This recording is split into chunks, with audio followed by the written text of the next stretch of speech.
So moving on with that idea, do you think it's still a good idea for people to kind of mix it up, not fully do, maybe like do 60% in crypto, but then a little bit of 40 in stocks? What would you recommend for someone who's trying to bridge that gap?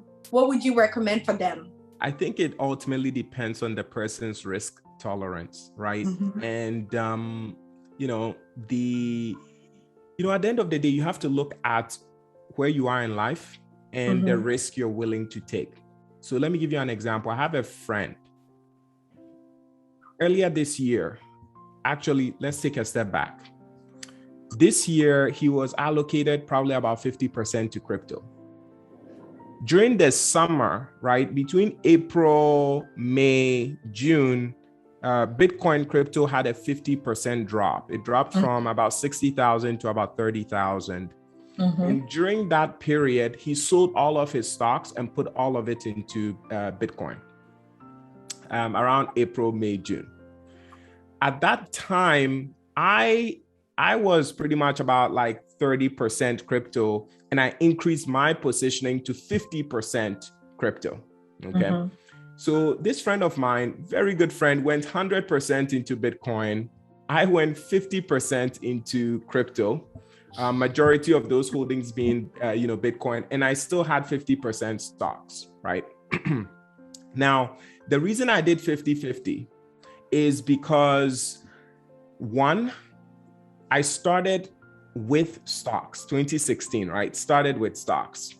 Stocks give us exposure to companies, right?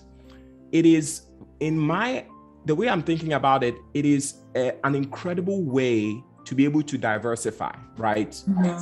I know that there's a 99% chance Bitcoin crypto is successful. And I know there's a 1% chance it fails, meaning the government comes and bans it or something goes wrong. Just 1% chance it fails. With stocks, I know there's 100% chance it's still around, right? That's true.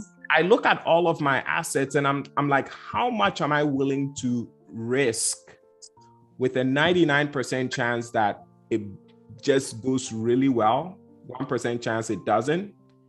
And I'm like, I'm comfortable with 50-50.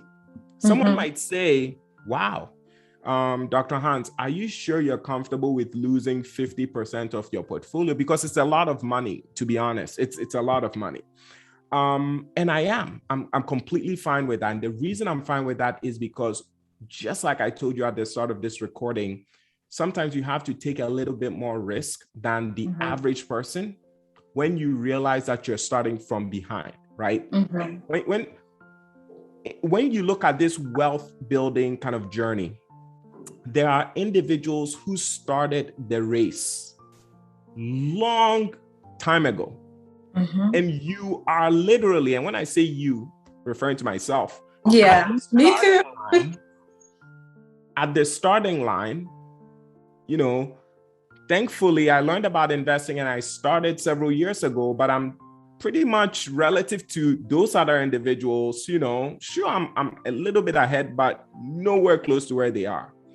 So when I see that gap and there's an opportunity to be able to accelerate my wealth building, do I take that shot? Do I take it, or do I say, no, I don't want it? For me, I'm willing to take that chance with 50% of my portfolio. My best friend went with 100%. Someone else might say, I just want to do 5% or 10%. The way to think about it is this. What percentage of your portfolio, and Josephine, I'd love to hear what you say, what percentage of your portfolio are you willing to invest with hopes that it goes to multiple millions of dollars, and you're comfortable if it goes to zero? What percentage would that be for you? See, I'm young and I take a lot of risks. So I will be crazy enough to say 90%. Phenomenal. Risk it all. At the end of the day, I'm starting at negative. So what is it going to take? More negatives to me? It doesn't matter to me. I love your approach. I love your enthusiasm. If I was your age, I'd probably do 99%, honestly. Okay. So the way that you're looking at it is, in my opinion, it seems like you understand your risk tolerance and you're willing to be able to take that level of risk for the upside of that. Mm-hmm. Yeah. Yeah, definitely. To me, I feel like the other side, I mean, investing is, we never know the future, right? We're looking at past data and current data, and we're trying to project it to the future. Mm-hmm. And we don't know, but to me, I'd rather risk it all and not be successful than to like just risk a little bit. And then I come back 10 years later, I'm like, man, I should have put 100K into Bitcoin. Yeah. I would have been a millionaire by now. Absolutely. To me, that's something I can't live without. Yeah, multi-millionaire. So it's just such an incredible opportunity, once in a lifetime.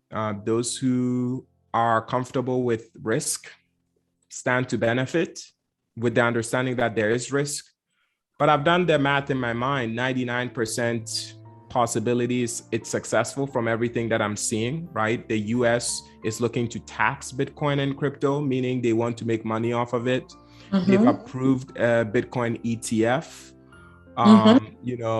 Yesterday, a pension fund for firefighters invested in Bitcoin for the very first time. Visa and MasterCard are plugging Bitcoin rails on the payment network.